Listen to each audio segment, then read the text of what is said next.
Yo, what's going on, everybody? It's your boy, Sexual Wire, a.k.a. Coach Bird, and I'm the host of the BYRDCAGE Show. Cousin Traceey. We are back at it, episode 56. Yeah, episode 56. Even before I introduce our special esteemed guest, you know what I'm saying? Great weekend with the Mental Awareness Daylight Foundation weekend. Yes. Long weekend. I know, but long weekend. Yeah, put in that word, but you know, everything turned out successful. well. Yeah, successful. Very successful. Very successful. When I sat down and did the X's and O's, you know, it was the first time we did it. A whole weekend of events around mental health. So it was the first time it happened, first time we did it, and we just basically wanted to stamp our, you know what I mean, our existence in the community. I think we did well. So looking forward to next year. But I'm gonna start earlier. Start earlier. There we go. Well, today, you know what I'm saying? Today, you know what I'm saying? Y'all gonna hear me refer to her as my little sis from time to time. You know what I'm saying? We had her big bro. You know what I'm saying? My best friend on a couple episodes back. You know what I'm saying? We have Cousin's sister here today, but we originally was gonna do this together with Cousin and V together. You know what I'm saying? But she has so much stuff that she needs to share, so much stuff going on that it would have to be like a 14-hour episode between the both of them. Yeah, she needed her own time. She needed her own time. She needed her own time and space.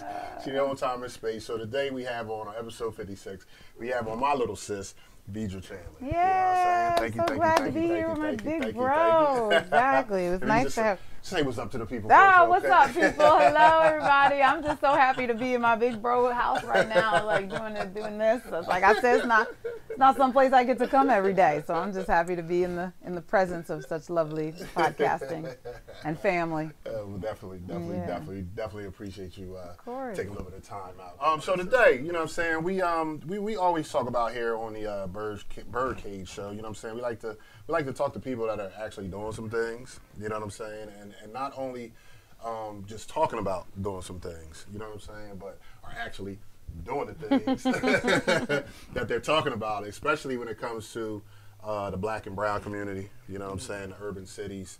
You know, some of the cities that don't get all the funding and things like that, but these guys are still on the front line putting in work. We already know what Cousin Traceey's about and what she does and the work she puts in. And my little sis, she's on that front line putting in that work as well. So that's why we definitely wanted to have her on. And again, we just thank you for hopping on. Thank you. Before we get all into everything that you're doing and all of that, Sure. For those that don't know you, won't you just please tell our viewers a little bit about yourself? Ooh, okay. Yes. I have a little bit of a winding road of a story. Kind of like my brother. I was watching, I was like, oh yeah, we got all this story, twists and turns. We are wanderers in the path of life. So I grew up in Camden, Lakeshore Drive. Yo. And and I actually went to private school from first grade until the end. My mom was driving me all over South Jersey, Burlington County and whatnot. Oh my gosh. I mean, I truly enjoyed the experience of going to the schools that I went to and the things that I did, but it does mean that I was not very old when I realized that like things were different. Gotcha. Yeah, I was young. I knew from like third grade. I was like, wait, what? Like, I can sleep over all their houses, but they can't sleep over my house? Yeah, I was like, what? What's the problem? And I was asking. I was like, what does that mean? Like, what are we doing? How come when we go meet, you know, Tracy's family, we just go, but when they want to meet us, we meet at the Collingswood Diner? Like, what is this? So, right? Like 80s, 90s, 80s, 90s Camden, New Jersey, people were not necessarily just like doing whatever. So I knew really early on that things were really different. And by the time I got to high school, I got to choose what high school I went to, which before school choice, I guess. I chose Haddonfield High School because it was a good school. It was accessible by PATCO, and they were taking students. And my mom really wanted me to go to private high school. So this was like a compromise. I was like, I don't want to go to Catholic school. I don't want to go to Quaker school. I don't want to go to Christian school. Like, there's so many of the options.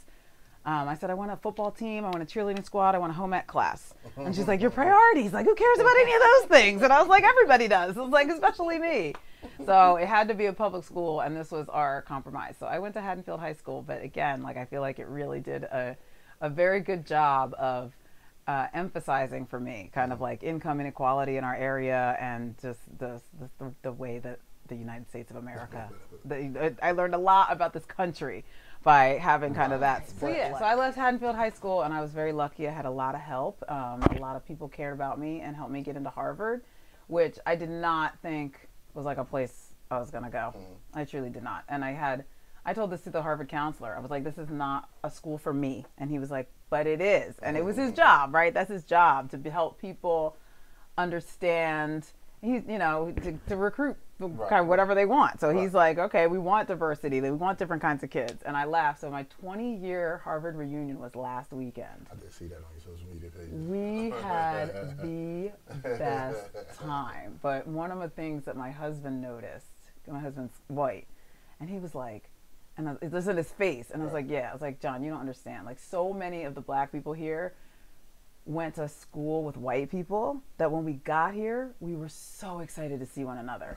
Like, our Harvard experience was Black Harvard. And like all of the pictures, we were dying. Like on the reunion, the Alumni Association like sent out this email, and it's like all of us on the front, and we're like, yeah, you would think Harvard is HBCU from the way we occupied all the pictures, but it was an experience. Harvard was something special. Now, being raised with two educators in the household, you know what I'm saying, and then the fact that you went to the different private schools and things like that coming up. Was there some other choices, or was it just harder? Kind of no, what was your other... we were everywhere. Okay, I was my two top two choices were Spelman and Northwestern. Okay. And Northwestern waitlisted me, and Spelman accepted me, but there was like a couple of different scholar programs that you could get into, and I didn't get the one I wanted. So I just decided to wait and see like how all the ones came in. So then when Harvard came, I was just like, well, forget it.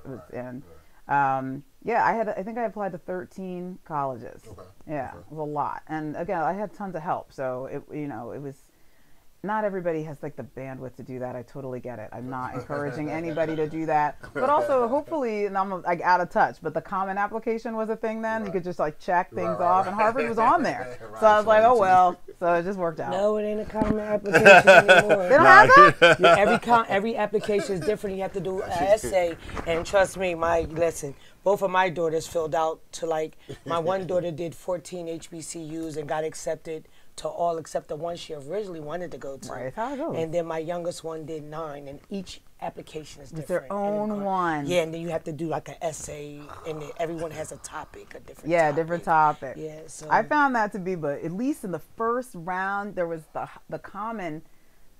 But that was over 20 years ago. Yeah, 20 years ago. It was so easy. There was like 50 schools on this one application, and you just applied to them all. And then if you got past that first round, they would send you their stuff. Yeah, so. And I just, I was trying not to touch on her 20th year Harvard. Right. I don't mind. I've known her since she was born. I know. I feel like all of us. I know. Like, you were out of college for 20 years. I know. It makes no sense. It makes no sense.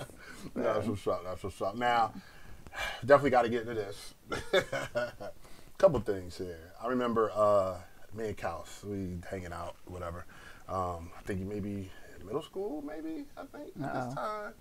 And he's like, yeah, we got to stop by my sister's performance. I'm like, your sister's performance? I'm like, man, we chilling. Like, what you So we went, and she's up on stage, and cousin, when I tell you I was totally blown away. She was up this thing killing it. And I'm like, yeah. Kyle's like, all right, we can get out of here now. Like, no, she coming back. Like, she got another part. Like, you know what I'm saying? So I know you've been performing since forever. Yeah. You know what I'm saying? And I do know, and you could correct me if I'm wrong, when you got to Harvard, I believe you started a dance team. There was already a dance team. Oh, it was already there? Yeah. So you just started? Nah, I didn't start. Okay, all right. We just took it to the next level. Y'all took it to the next level, Yeah. okay. You enhanced it. Yes. And I believe, what's her name? Tatiana Ali? Oh, she was on there. That she was on that stage. She was there. Been on that dance team. You know she wasn't on the dance team, but she was in the Emberons. Yeah, she was performing as well, yeah. Now, where did all that come from? Because I know my mom did something. She sung and performed as well. You know what I'm saying? Mom is a actually singer. sings like classical, like opera type stuff like that. Yeah, so she's nice. A lot of classical stuff. Mom just started inviting me to be on stuff when she realized that I could sing a little bit, and she would just be like, first she put me in choir, And I would say that to anybody who's child of any kind or any person of any at all who thinks that they might want to sing. Choir is a great place because learning from the voices around you just helps. It makes it faster. Gotcha. So she put me in choir, and then she would have things that she was doing, and she'd be like, hey, can my daughter do a song? And every now and then they'd say yes, and she'd put me on programs. And I'd say that was just good experience for not being nervous, more than anything else. And then I was much more into dancing than singing. I always thought that was kind of more my thing. And so I stuck with that. I was taking the classes. I was doing things. I got done Harvard. I got on the dance team. We started placing. We started getting the finals and nationals. We were doing stuff like our dancers. It was great. I had a great time. But dancing, y'all athletes, like your body takes a major, a hit from dancing. And it's hard to maintain that if you don't keep it going. So I was able to keep it going, but not at the level, like especially once I graduated college, like I couldn't quite keep going at that level, and just from work and other commitments and opportunities, like people aren't really asking you to be a professional dancer with those skills unless you're going for it. So by the time I started auditioning, I did reach a point in my professional career where I was like, the business world is not for me. Gotcha. It's not for me. I ended up really taking issue with the idea that what we were making was money. And I know that's not a problem for everybody, but that was a problem for me. I was like, I can't figure out what I'm producing, like what I'm giving to the world. And people would say it all the time. They'd be like, no, what we make here is money. And I was like, oh, you know what? I don't care. And that's the same for everybody. Like McDonald's, you ask people, what does McDonald's make? They'd be like, hamburgers. I'd be like, money. That's what McDonald's make. They make money by selling you hamburgers. Like, it's all fine. You like the burgers, but what they're there to do is make money. And it just turned me off. So I started looking for things, like I kind of turned inside. I was like, well, what fills me up? And I started thinking about dance. And then I started going to New York City because I was living in Princeton. So I could commute pretty easily on days off. I could call out, oh, sick, I was on audition. And I would go, and then I would get in these dance auditions, and I would find in just those 2-3 years that I was out of college that I was deconditioned. Like I couldn't quite keep up with these dancers. But when I would get to the singing part, they would, the casting agent would sit up and they'd be like, because everybody, you have to sing and dance on all these Broadway auditions. And they'd be like, oh. And then a few times people would be like, you should have come to the singer call, not the dancer call. And I took the note and I started going to the singer call, and then I got booked. Now, I got a cool job. A lot of people don't know, she's a Philadelphia Soul. She's a cheerleader for the Soul. Yeah. Now, was that something like came out of the auditions or just something that was in between. That was like, so I did dance at my old dance school, Marsha Highland Dance and Art Center in Maple Shade, which I love. And when I was there, I had a girlfriend who was like, do you see this? She's like, there's a new arena football team and they're making a new cheerleading squad. Like, we should go. And I was like, girl, ain't nobody doing that, right? She was like, nah, come on. So I went Saturday with her and auditioned for this team. Goodness, was the link there yet? Let me not say that. No, it was in Wells Fargo. Yeah. So Wells Fargo. Yeah. So we auditioned, and I got it, and she didn't. And that was tough. I know, because we thought we were going to be on the team together. The whole point was to hang out. Yeah, that's like me telling you, like, cuz they hiring. Yes. Let's go see what's up, and you get the job. I don't. Exactly. It was your idea. I felt so bad. I never saw her again. I never saw that friend again. We were friends. I felt so bad. But she got it, and I didn't. And I loved it. But that respect to all these professional cheerleaders out there, it's a lot of work, and it pays in like fun times, but it doesn't pay money. Gotcha. You get money, you get a check, but it ain't, it's not commensurate. Not compared to what you guys kind of endure, especially if you're like in the arena football, you're inside, but those other cheerleaders, they're outside enduring weather and doing the rotation and the season, and God forbid if they go to playoffs and the check looks like and then I found like the real money is, so you get a fee for your courtside performance, but the real money is in appearances. So they'll say like, okay, like, such and such, Chicky and Pete's wants 4 cheerleaders next Saturday. And you go because it's like $125 an hour. That was what it was like back then. It was like a lot of money, but that is like in addition to what you're saying, like it was snowing last weekend and I was courtside and I was dancing and I got to put this makeup on and I can't eat now for like 3 hours because I got to go stand at the bar. It's grueling. It's grueling work. And so I think I thought that was going to keep me in good enough shape to compete with these Broadway dancers. Okay. And it did not do that, but it did do other. It was great for my resume. That was awesome. Like to get to Broadway auditions and be like, I've been doing professional dancing. I met a lot of people and I learned a lot about discipline, like professional sports, like, taking, I learned a lot in college from dance team too, but the Soulmates experience definitely taught me. And our coach was like a former Eagles cheerleader, so she was all the time. Another story too. He's like, yo, I got these cows. Like, I got these soul tickets. Like, how you get some soul tickets? Like, V, the cheerleader. I was like, cheerleader for soul? Like, let's go. And I used to go to the soul games because of Malik. Then Day played for their D squad, so yeah. And they're fun. They're family friendly. They give out T-shirts, giveaways. I would go. I miss it. And we met Bon Jovi. It was dope. Now, is that when the World Traveler popped off with because I remember seeing I was like, yo, she's in Austria, she's in Japan, she's in China. I'm like, wait, how she's all over the world like this? You know what I'm saying? So is that how that Circus du Soleil opportunity popped off? Kind of. Okay. When I was working in business, when I first graduated from college, before I decided that I was I'm not the capitalist that the country really wants you to be. That was the other thing that I thought was missing from this job. I was like, I'm just here. I was like, I need to go somewhere. Like, I want to see places. I would get out and do stuff. And I was like, and I would ask, I'd be like, what's up? Like, what are the opportunities for travel? And this is a US based company only. So there were travel, but it was opportunities, but they're only inside the country. And I was truly kind of looking for an international experience. And I started interviewing with companies that could give me that, but again, I couldn't get past what I'd be doing. I was like, I don't want to do this.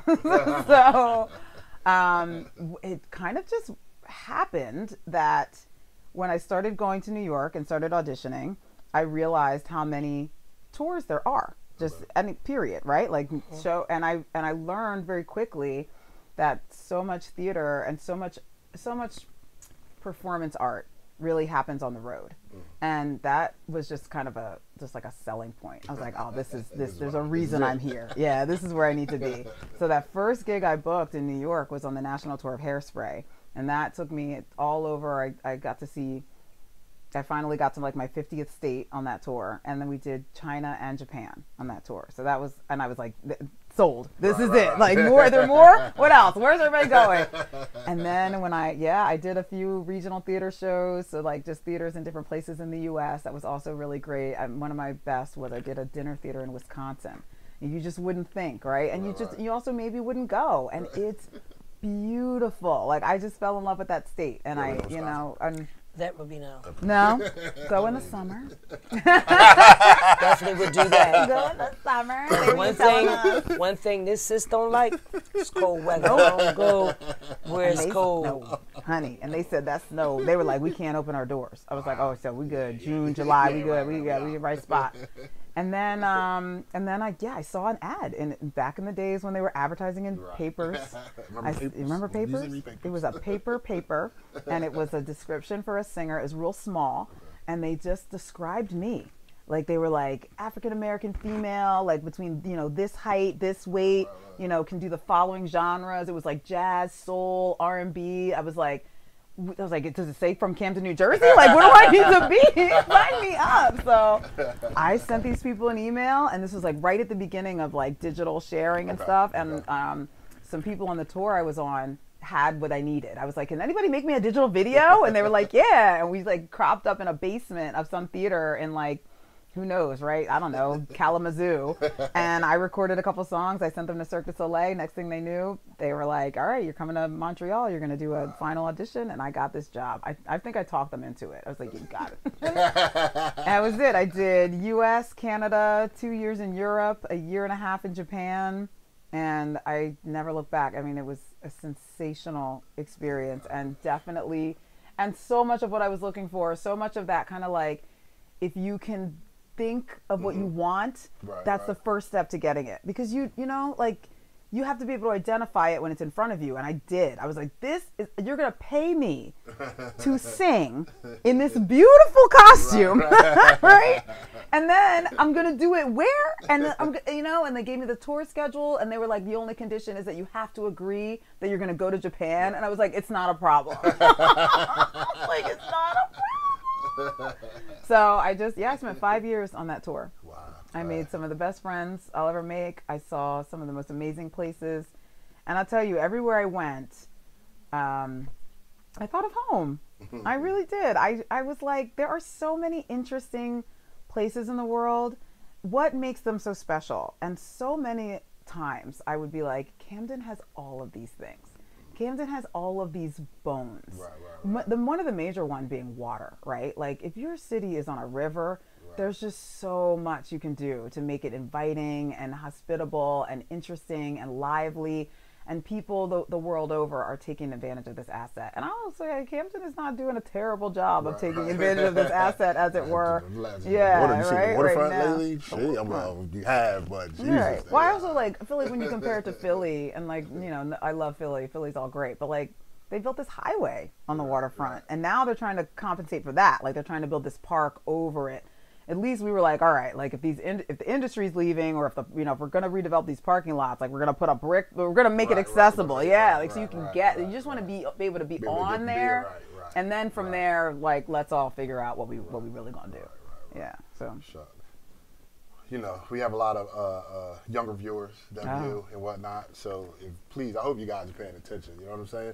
If you want to achieve something, you just gotta go do it. Put your mind to it. Put yourself in that position to be able to go do it.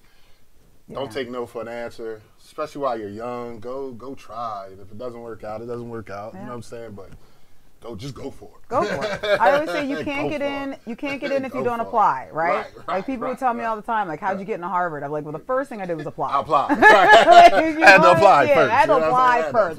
There's schools I didn't get into. I didn't get into all of them. I didn't get into Yale. I tell people all the time. I thought I was going to Yale. What? I thought Yale was beautiful. I did not get in. But you can't get in. They don't even know who you are if you don't tell them.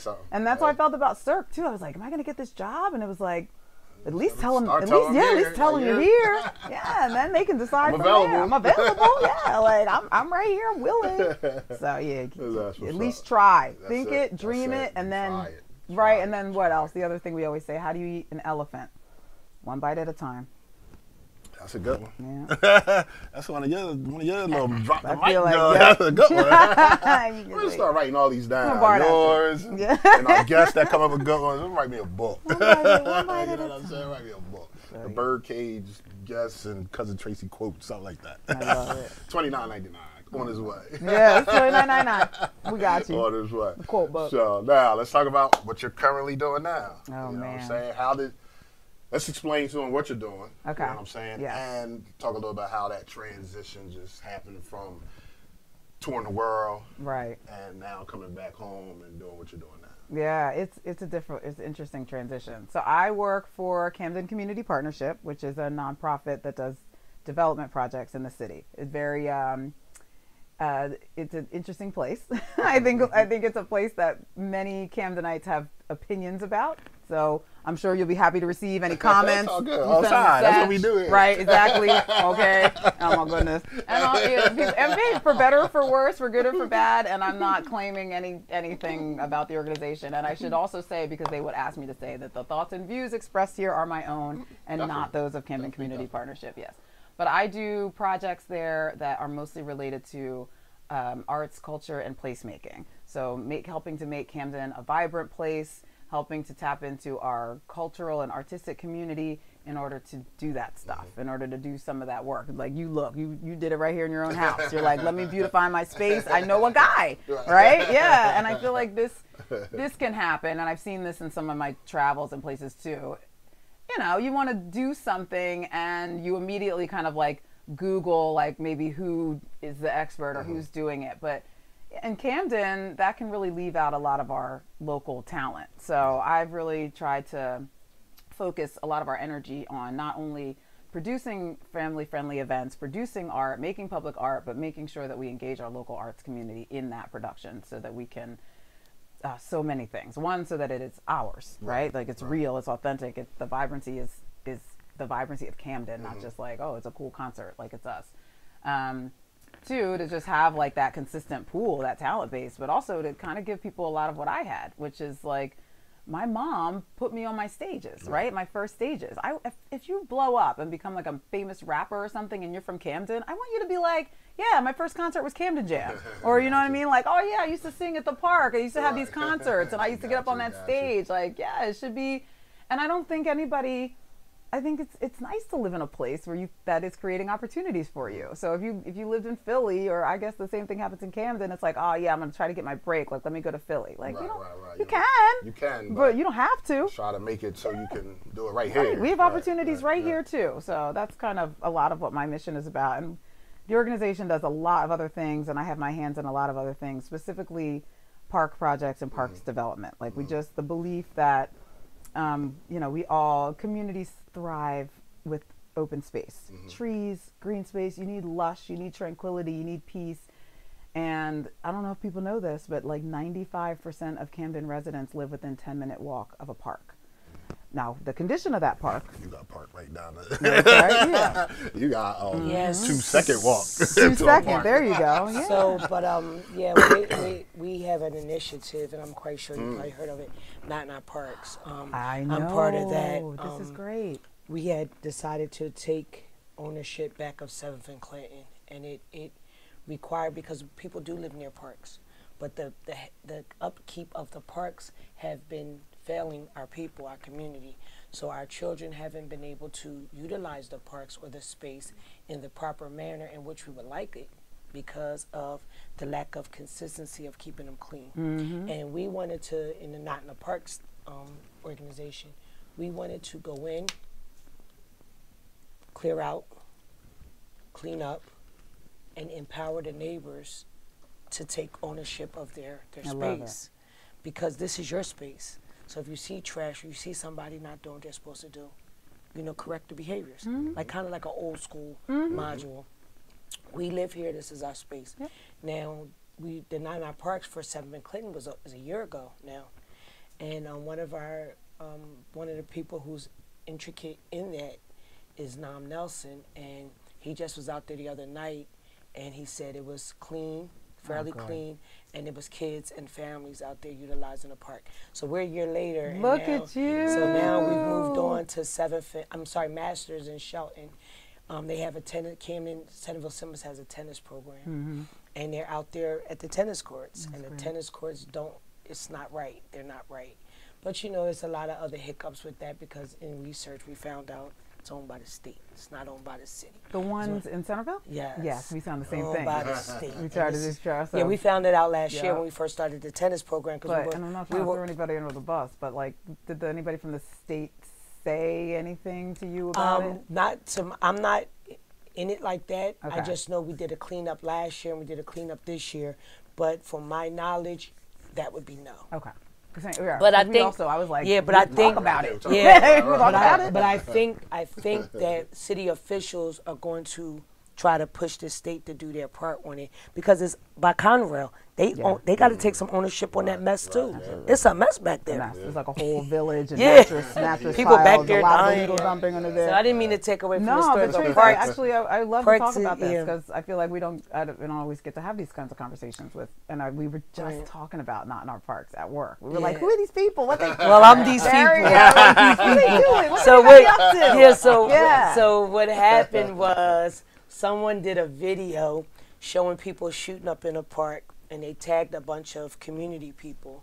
So we got together and was like, what y'all want to do? So the dude was like, well, Nam Nelson was like, well, let's go get the park back. And I was like, well, all right. So he did a shift, I did a shift, and we did sweeps and pushed the drug users out. And then we called it upon the city. They cleaned out the drains so the water park can work again. Great. We cleaned out, we basically like a takeover. So that's because that's what happened before. They took over. They took it. So we took it back. We took it back. You're like, so we are. What you doing here? We are, and it's a lot. It's a captain from the police department is involved. Vivian Coley, Pam Grayson, Carmen Lozada, myself, Nam Nelson, and we're just a group of people that want our stuff back. I love what you're doing. I think it's great. I think it's great. And we talk about this a ton. The maintenance is the hardest part. Yes. And the take back part is the hardest part. Because once it reaches a certain state, that's it. The average mom, you know, we're like, what? I'm just not going to go.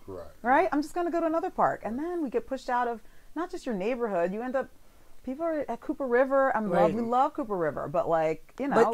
But because you feel safe, right? And that's my argument with the park that they're developing across the street from me. Where are you at? Whitman Park. Oh, okay. Oh, okay.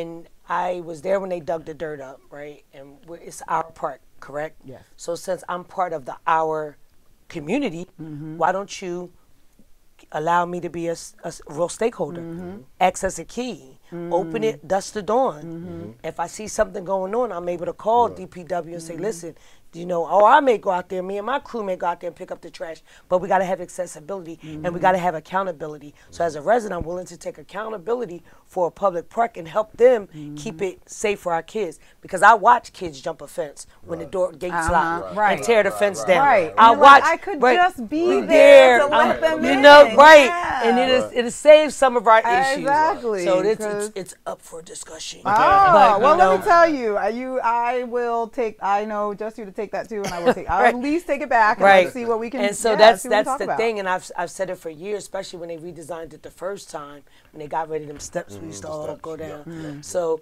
I was like, listen, I see the problem. I'm sitting on my step, watching out my door, watching the problem, right? So hopefully, you know, with the Not in Our Parks initiative and me just being a pain in everybody's butt, they'll understand that it's for the good.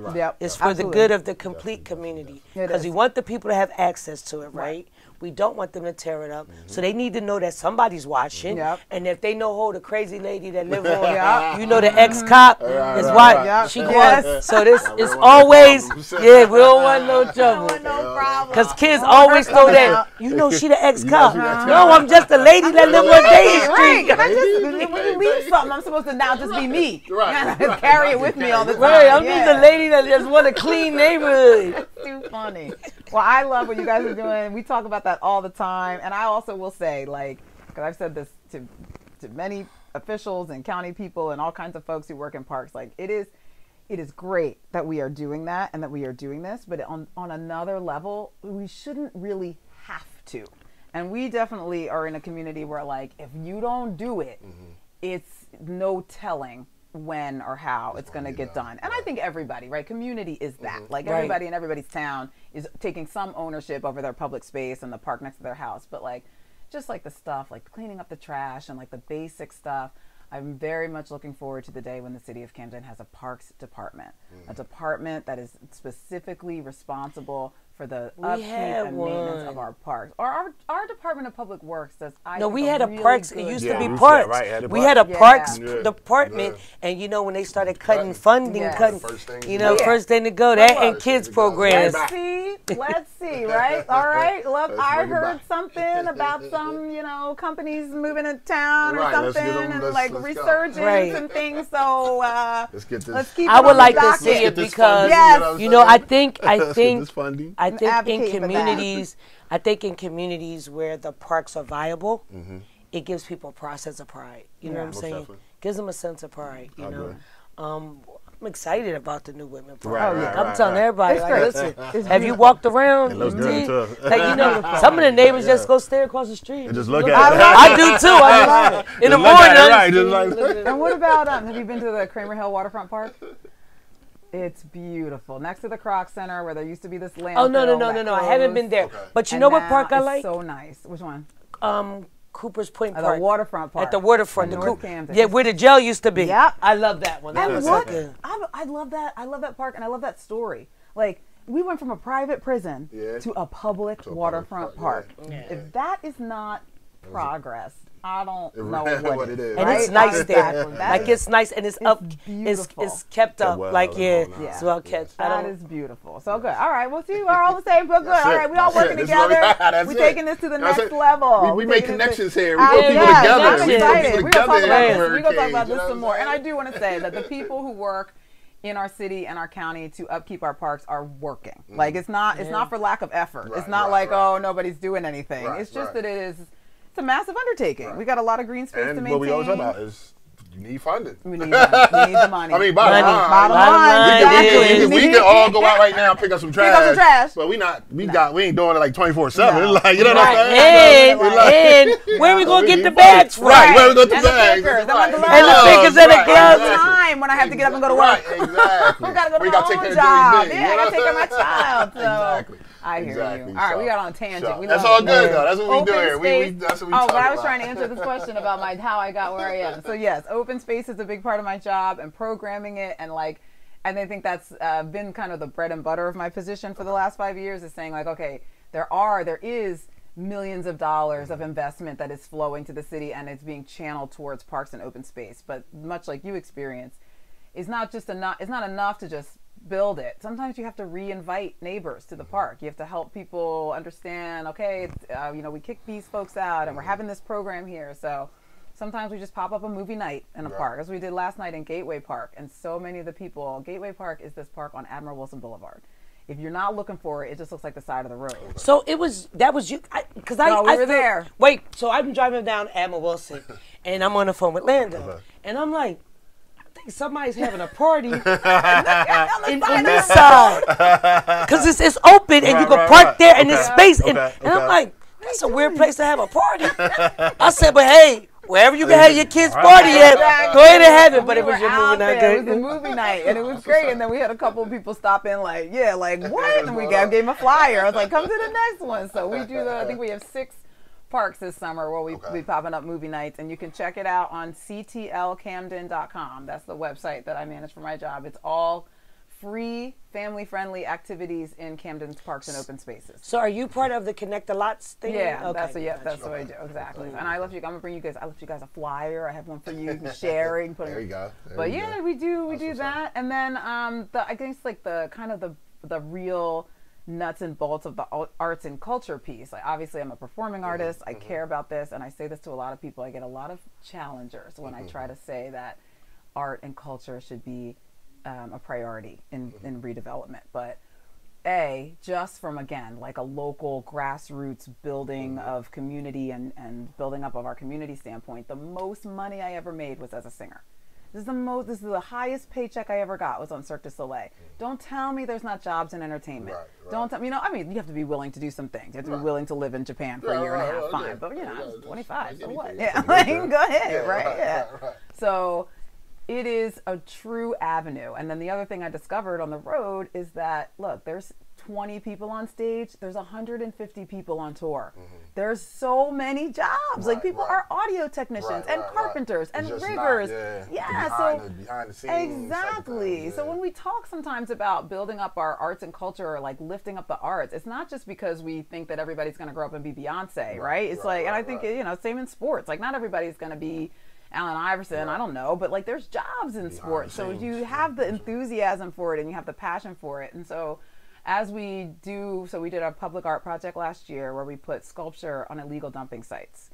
And we had a great time. It was funded by Bloomberg Philanthropies. They gave us $1 million, which turned out to be kind of exactly what it costs to do this kind of thing. We were like, we're gonna have all this money, and we were like, it's gone. But while we had to kind of look outside of the boundaries of Camden for the kinds of sculpture artists we were looking for, so many of the other things we were really able to cultivate from town, and that made me feel really good. And I feel like that is the future of this. As we keep installing public art projects, we keep recruiting local artists. Maybe they want to apprentice with the, maybe they want to learn how to do this thing, or maybe they're carpenters or welders, or people who want to get involved in this way. And there's opportunities, and we can create them. So, and while we create them, we can create beauty and vibrancy, and if we do it right, we can provide another source of pride for residents, which is what we tried to do with that Panther. Yeah, I was going to ask about the Panther. So you guys are responsible for the Panther, the Phoenix, and all that stuff that was always around. Now I have a question. Please. Why did some of them come down? So the terms of the grant are that the project had to be temporary. We had to make a plan for how they would come down. And yes, and that's also to our dismay. We would love for them to be like, yeah, you can keep them as long as you want. But that was always a part of the agreement. So that's grant life. But we basically had options to buy some of the sculptures at the end. Now, some of them ended up just being outside of our budget, like the robot in Kramer Hill. We couldn't afford it. Yeah, and so a private collector now owns that robot. It's in Florida. But we were able to strike a deal with the Panther and the Phoenix folks the Panther was made by a group called DKLA Designs that's in New Mexico. And the Phoenix Festival was created by the Myth Makers. They're an artist duo out of Boston. And they sold us the pieces so that we could keep them. The Panther will last indefinitely, which we're so pleased, and that's why we immediately moved it to Camden High. And when they presented that idea, we laughed at them because we were like, why'd you choose the Panther?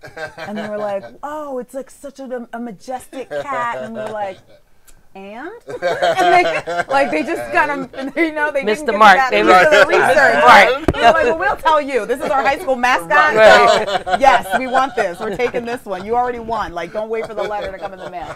So we love that. And the Phoenix Festival is made of bamboo, so it's not going to last as long. It's not going to last forever. But and the Phoenix is Flanders Boulevard. It's like, right Federal Flanders, Federal Flanders, where the all meets by Campbell, by Campbell Subaru, off the Kramer Hill type thing. So check them out, please. I hope people, if they haven't seen them already, go. They're really fun. And we have another one in the works, actually, kind of a follow up to the Panther, and that's all I will say about that. Okay. Another exclusive on the BYRDCAGE Show. You know what I'm saying? We get them. We getting all kinds of celebrities. Soulmates, Greg. Like listen, and feel free. Anybody that works for Coke or Pepsi, y'all want them to come and sponsor? Yes, right. Feel free. I love Diet Coke. This could be a Coke bottle right now. I'll drink it right here. Tell your boss. Listen, I got a podcast that I think y'all should sponsor. Wow. Hey, an interesting guest on there. We should sponsor them. Yeah. Cirque du Soleil, come on, y'all. Exactly. Now, with all that going on, you still find time to perform with the CPR music. Oh, gosh. You know what I'm saying? That whole, let's talk about that. How did that go? Because you've been doing that since. I mean, I'm looking at your social media pages. I'm always seeing you performing here, you're performing there, you're doing your thing. So how did that? Oh man, CPR Music Invincible is my band. We are available for bookings. That's how you find us. CPR Music Invincible on Instagram, and I think we're Camden Pop Rock on Facebook. So check us out. Check them out. When I came home from tour, and I moved into my parents' house, and I was like bopping around Camden, and I was like, well, what's going on? Right? Like, I wonder what I missed. Like that song in Hamilton, like, what I missed, y'all. So I stumbled across the Third Thursday Arts Crawl, which was kind of happening just in the downtown. It was like an arts gallery and a free concert by this gentleman, Christopher Andrew Mayer, who lived in the Victor, and he was kind of involved in art stuff, and he just sat at the piano and played, and that was like his thing that he did on the third Thursday of every month. So my mom and I bopped in, and we were early, so we were like the only people in there, and we struck up a conversation, and literally one thing led to another, and he's like, you want to sing? And I was like, yeah. And I sang a couple of songs with him that night. We exchanged contact information, and we stayed in touch.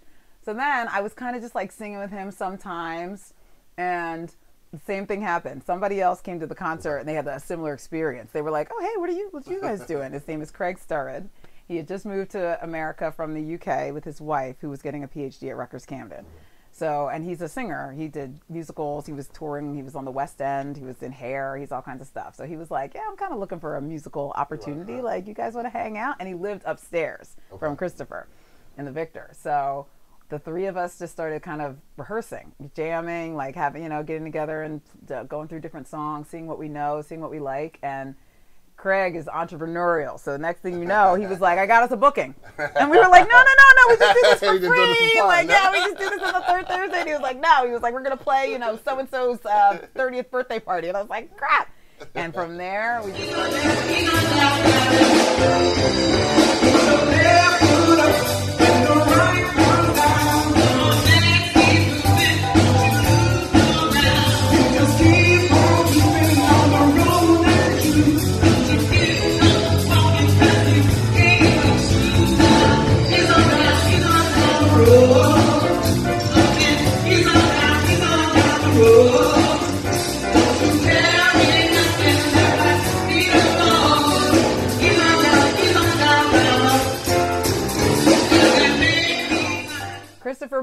our pianist, he moved to Scotland. He's a very, Christopher is the kind of guy that makes you kind of like look forward to getting old, because if you can do it like him, you're doing it. Yeah, he's he's in shape, he's healthy, and he is he stays adventurous. Like he stays ready to try the next thing. So he was like, okay, Camden was lovely, I love it here, this is beautiful, I'm moving to Scotland. He moved to Scotland. Right. So we were like, what we gonna do? So we have a new pianist, and we do still perform as CPR Music Invincible, but we also are doing another show, Motown Masters show at the Vault for Victor Records, which is a cabaret in Berlin. Fans, guess where we are tonight? We are at the Victor in Berlin, New Jersey. Yes, the Vault at Victor Records. The Vault at Victor Records in Berlin, New Jersey. Exactly. We are performing with the super talented Graham Alexander. You may have heard of him, I don't know. Yes. But he's also performing with us, super talented CPR. So. And I'm wearing my Christmas tie. And I'm wearing my Christmas baubles. Because it's Christmas. All over the world next week. I don't know that song. You know that song? Well, that's coming out. Yay, we'll send you some more footage, and we'll let you know when the next show is. This one is sold out. Bye. By a guy named Graham Alexander, another kind of old Broadway head who is from the area and is obsessed with the Victor company, the label, everything. Bought up a ton of the rights and tried to open this cabaret in the city of Camden. Met with a little bit of resistance. And then just did kind of the best he could in Camden County. So he's way out in Berlin, but the show is so fun. So if you check the website for the Vault at Victor Records and check for the Motown show, Craig and I do a great Diana Ross / Temptations / whoever you remember from Motown cover experience with this amazing band that's full of really, really talented musicians. The venue is called the Vault at Victor Records, and it's in Berlin. So definitely check it out. And yes, and so I do that. I've been performing with my band, and back for work also, I'm like civic minded, if you didn't notice. So like our band is named after Camden. I work at Camden Community Partnership. I'm on the Camden County Cultural and Heritage Commission and the Camden County Open Space Advisory Board, which has also been really fun and time consuming, but all kind of ways to just kind of, I've been saying this a little bit, like life, right? Like how do you figure out what you have, and then how do you figure out how that helps? And that's kind of the purpose. How do you get the purpose? Yeah, like what do I do with it? Right. Okay, I can sing. Sure, who cares? Right? Like, what I'll do with it. Yeah, all right. Oh, okay. I went to Harvard. I can probably. I'm a project manager. Like, who cares? Yeah, like, and it comes up all the time. Like, and I learned this from my first job. I think it's not just like what you can do. It's like what you would do best, or what you do that no one else is doing, and saying like, I care about art, culture, and community. What can I serve on? Like, what can I do that brings all those things together? And that's been, especially post-COVID, that's been a big thing for me in terms of like just like project checking, right? Like, okay, is this serving the goals? Like, no. It's off. It's off the list. It's cut, right? Because I got enough going on. So it's been fun. What else do I do, Seth? I don't even know. It's fun. And lastly, yes, the new podcast. You know what I'm saying? The new podcast, the Gaslit Streets. Oh. You know what I'm saying? I believe, which episode 2? Yeah, 2 is coming out, and then 3 we're recording tomorrow. So following in you guys' footsteps. You guys have been great podcast role models. Seriously. We'll take it. Absolutely. Absolutely. It's been like, okay, let's see what people are doing, and Camden-focused people. I think we just, so my friend Stephen Danley and I, and my husband John Kunkel. Shout out John. Shout out John. Baby daddy. He's the best. Why does that name sound familiar? John Kunkel? Yeah. Yeah, you might. He gets around sometimes in the scene. I know Stephen Daly. Yeah, Stephen Danley, a Rutgers professor. So we, from watching your podcast, I can only imagine that you two had a similar experience, but you can prove me wrong. Sometimes we'll be like in these deep conversations, right? And we'll be like, we should like share this, right? I don't know, right? Like maybe someone else wants to weigh in on like our thoughts, and like we think we're pretty smart, maybe, right? Like, oh, we're such experts, whatever. So like, okay, like let's make a conversation that's a little more public. So we spend a lot of our free time kind of chatting about some of the issues that we see in the city. And we just wanted to kind of take that to a little bit of a bigger platform and invite more discussion from like outside sources, and notice a lack of dependable independent media. You know, it's gone are the days of the newspaper.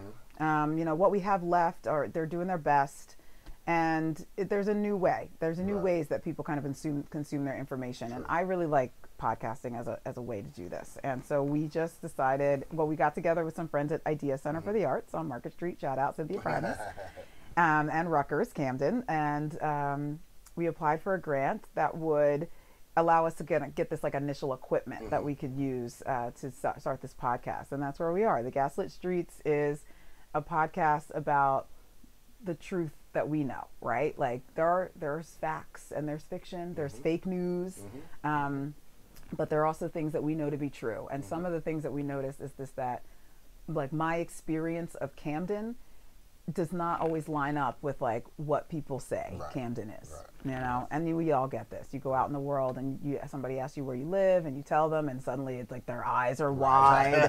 Like, what? Camden? You're alive? Right, are you okay? Right. Exactly. Is it okay there? You scared?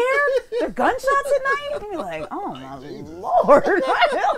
No, it's not what you think. Like, you know, and a couple, just even really recently, like, oh, like everybody says there's nothing there. And I had a friend and she was like, well, there's nothing there. And I was like, stop. And then my favorite, nobody's there.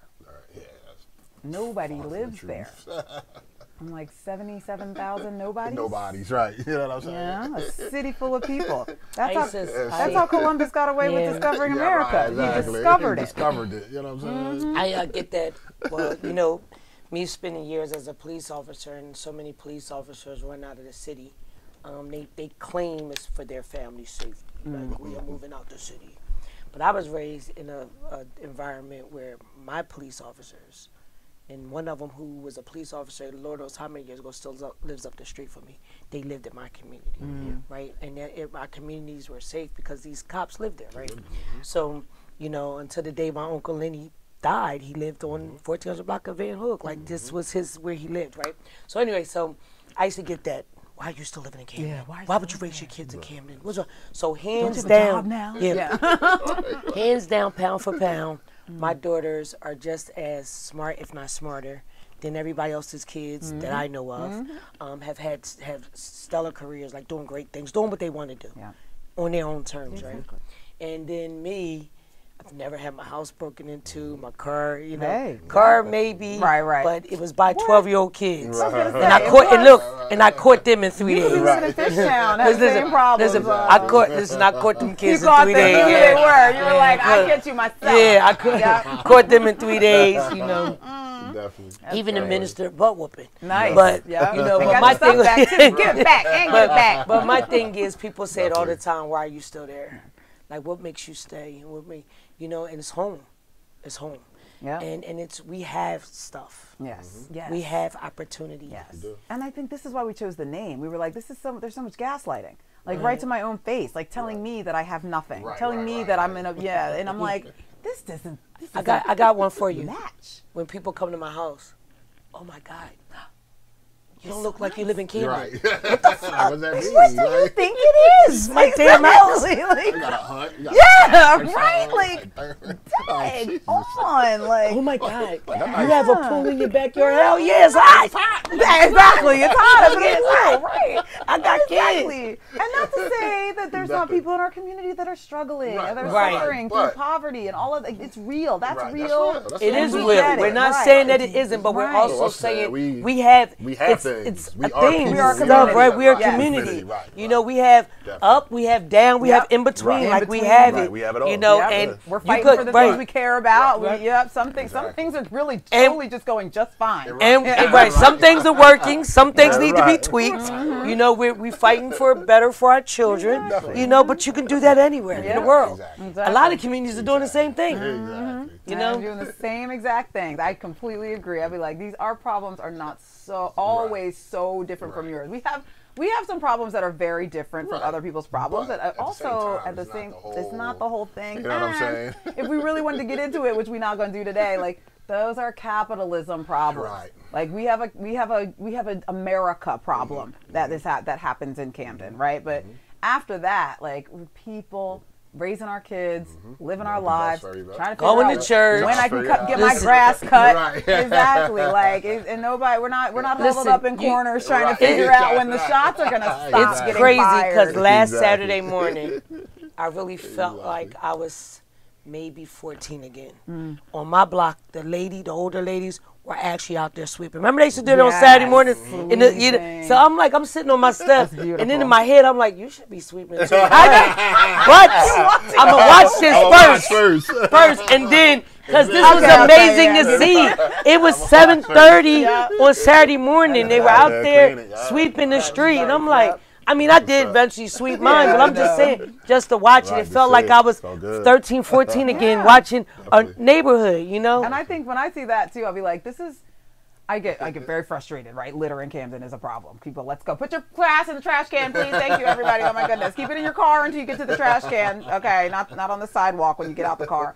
But it's an urban thing. Like, we have population density as well. It's a lot of people, and people passing through, so it stands to reason that there's going to be trash, and yes, we get out, we sweep it. You know, I clean it up. And I even got the city to give me a new trash can. You see my new trash can? Yeah. Oh, and we have a program through my job. I'm going to shout out Adopt a Drain. Adopt a Drain is a program to help people keep trash out of their storm drains because this compounds the water problem straight up to global warming. Like we're contributing to climate change by not keeping our streets a little cleaner. But you can sign up on the Camden Collaborative Initiative website, and you get like a grabber and a trash can and like the tools, a vest in case you want to do it like me. I sweep my street at like 10 p.m. because my kid's in bed and everybody's quiet, and I go outside and I'm like, let me just pick up this trash. So yeah, you know, a little reflector vest. So if people want that, there's resources. But you get me, right? Like we give out the info. You got the info. Adopt the drain. We give out the info. Adopt the you drain, know what I'm saying? exactly. So, but yeah, it's the gaslighting. It gets to be a lot, and we just wanted to have a podcast where we could talk about what's going on and the truth, our truth. That's right. What we always say is, in our humble opinions. You know what I'm saying? And then we don't know everything, but we know some things. And then I'm very transparent, so a lot of things I come is my truth. Like this is all I got. This is all. This is who I am. She's experienced what she's talking about. Exactly. You know, so and I can only. I'm not lying. Right. I'm not lying. This is what it's been. This is what it's been. Definitely. You can do that. So before we get out of here, future plans. What you know what I'm saying? Oh yeah. I do want to talk about my future plans. I always got something. So definitely excited to continue at the work of kind of like getting into the local art scene. I see so much potential. Every time I meet artists in Camden, I'm like, oh man, like this city is about to jump off in a way that nobody even is ready for. Like get the right venues in place. So working that angle, and then also interested in the legal cannabis business. So partner and I are working on getting a license. We are thinking about opening retail. If anybody wants to partner, we're putting that out there too, or we're looking for investors as well. But I work. I hear you. Come on, yeah. Taste test. Taste test. Sampler. Right? Give out the samples. Like at the mall. Would you like to try this? Would you like this one? No, you don't. Y'all can like that one. That's a little too earthy. I'm a tester. Yeah. Do you want hot? You want this? Okay, I recommend. Yes, Tracy will be right there. Right there. Yes, but again, like kind of back to like the ultimate example of gaslighting, right? Like how many of us were led to believe that the drug war is our fault, and that drugs in our community is our fault, and this is you know. And thank you, ex-cop. That you know, this is a plant. This is an America problem. You know, we decide as a nation, it was decided that this was going to happen, and it was going to happen to us. And now you are still digging ourselves out. I say this too, like, it only takes a minute to drop a bomb on something and blow it up. And our bomb was crack cocaine. Well, after whatever, 400 years worth of bombs, right? And then we get this one in our urban cities. It takes forever to put this thing back together. You got to do it brick by brick. You got to do it right. You know, we have so much work to do. And I think that the legalization of cannabis in New Jersey is just one small step in helping us put this thing back together. And I want to be a part of that. So that's kind of my next steps, next plans. I'm going to keep singing. We're going to keep doing art. We're going to get into the cannabis vibe. And And continue to sing with the vibe. Yeah, honey, yes. Shit, I get the vibe. I'm like, they got to sing. Those things work together. Coming to the stage. Cousin Tracy. Cousin Tracy. Cousin Tracy. She just taste tested some of our latest products. And now she thinks she can There sing. you go. She's ready to give it to you. I love it. That's what's up. Tracy will be our first #1. I will be your product tester. Don't you worry. First batch. I got you. That's what's up. Any shout outs, anything? Oh gosh, so shout out. You heard most of my shout outs. Connect the Lots Camden, Camden Collaborative Initiative, Gaslight Streets, Camden County Cultural and Heritage. I also want to shout out a couple of great arts organizations that I work with all the time. Idea Center, Fireworks Gallery in South Camden. If you haven't been to these places, please go. If you haven't seen a show by Camden Rep, you're missing out. These people are amazing. The Pace Band. I know I'm missing people. The We Live Here Artist Collective. They are rocking your local mural or window painting, or they're actually going to do some artistic things with the picnic benches at Whitman Park. So I'm going to loop you in on that and show you some. You might want to see what we're doing over there. And yeah, gosh, my husband John, my daughter Joey B, mom and dad, Kals. Who else? If I forgot you, it's not because I don't love you, but I'm happy to be here on the show with my bro and Trace, and it's been a lot of fun. That's what's up. Well, we definitely, again, appreciate you for stopping through and sharing your amazing story. You know what I'm saying? Your amazing story. It's been a journey. That we've all been on, you know what I'm saying? We all take different journeys, but journey nonetheless, and at least we're here to talk about. No, yeah, hers is definitely. There was no lack of fun. I had no lack of fun. Hers is definitely a little different. Oh yeah, but it was definitely. You went to Harvard and now you're a singer. Yes, yes. I went so I could be whatever I want, not so that I could be what you think. Again, stop gaslighting me. Exactly. I don't have to be a doctor. Right. Yeah. Exactly. That's the life. I just, again, thank you, cousin. You already know there is no BYRDCAGE show without you. So thank you for making the journey of the BYRDCAGE show so special. You know what I'm saying? I definitely appreciate it. You know, I definitely love you. I just want to thank everybody that continues to view. We appreciate the text messages that we get, and you know what I'm saying? People watching the show, tuning in. The criticism, we take it all. You know what I'm saying? We're just trying to make this the best experience for you guys as well. You know what I'm saying? So we definitely appreciate you. And you know, I had to go first. This is the new format. The new order. The new order. Because before I would let the guests go, then I would let Cousin Tracy go, and then I would finish it off. Oh, I see. But I can't follow her. So I go first now. I like it. The floor is yours, cuz. So, like we talked about in the beginning, we had a wellness week. Daylight Foundation Incorporated decided for the first time to do a mental health wellness weekend. It started on Wednesday with a balloon release at the waterfront. Thank you, April Saul, for tapping net, I think it's called. Amazing article you did on me and my organization and my family. Appreciate it. We followed it up Thursday with a skate, a family fun night. Stormed a little bit. We projected 100. We got 84 kids, students. A lot of sponsorship for students. And it was a great event. It was an opportunity for families to come together and just relax and focus on no stress and just to have a good time and have kids to be in a space to have a good time. All part of self-care and understanding mental health and mental wellness. Friday, we did a mixer for adults. It was a great time had by all. Cousin A, per usual, always shows up. Always makes it exciting. Thank you for everybody who came out and supported that. It was a great networking event for adults. Saturday, we followed up with a block party. Block party was amazing. We had numerous moon bounces, obstacle courses, free food, water ice, pretzels, music. It was a great time. You know, looking forward to doing it next year. Sunday, we rounded up. Before you get to Sunday, if you haven't seen it, go back, check out episode 5 because we taped episode 55 live on location at the block party. Please go back and check that out. Yeah, and then Sunday, we did the finale was a brunch, a mental health wellness brunch. We had a panel of 4 amazing people. We had a female therapist, Natasha Bryant. We had a nurse practitioner, Candace Williams. We had a young man who Daylight helped understand his emotional and his mindset and how how to tap into his mental health because he lost his mom by suicide right after he graduated from high school on his way to college. Kurt Huff, he was amazing.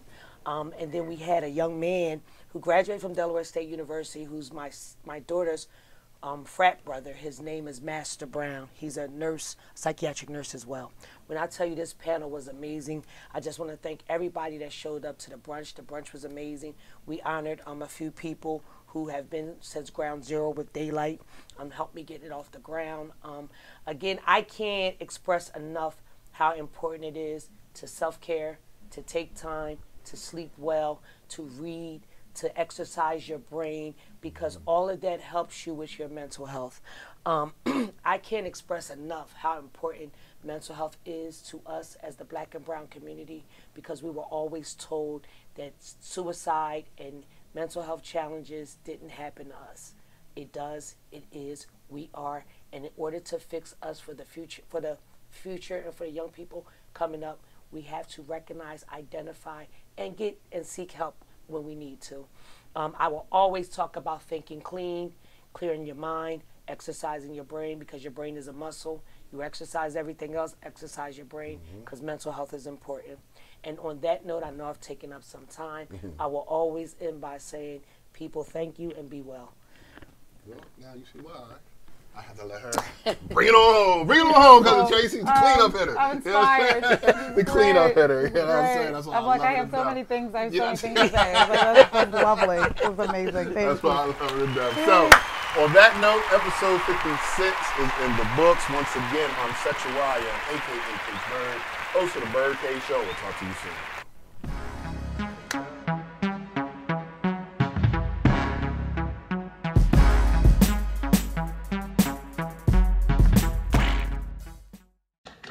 It was a stone groove, my man.